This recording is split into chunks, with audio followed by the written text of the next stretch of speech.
Mi ha detto vicini due pagliacci, ma non so dirvi, però c'ha quelle delle donne qua, non so. Un altro trasferimento dopo quello di via Luxardo a Torre. Nemmeno il tempo di arrivare che altre due famiglie di nomadi hanno dovuto fare le valigie per andarsene in un'altra casa a loro destinata dal comune, destinazione sconosciuta.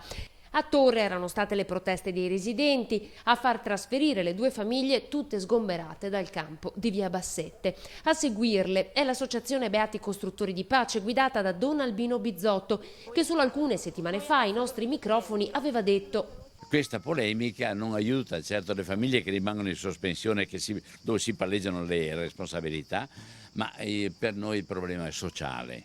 Per noi il problema concreto è che queste famiglie hanno bisogno di accompagnamento e siamo vicini. Ora anche da via Polesine alla Paltana i nomadi se ne sono andati.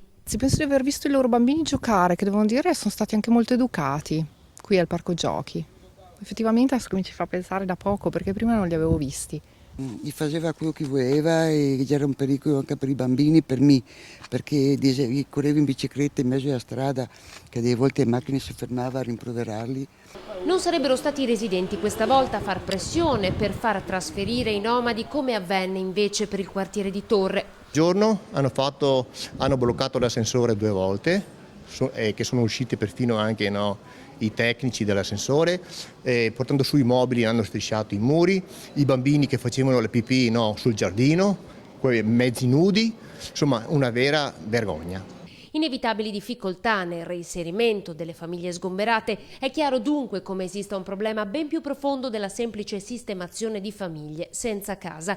Sono rimasti invece nelle loro case i nomadi ospitati a Rubano. Stiamo cercando di fare del nostro meglio perché questo non diventi un problema più grande di quello che è, così Sabrina Doni, sindaco. Tra 10 giorni i bambini delle famiglie sgomberate dovrebbero andare a scuola, ma quale scuola?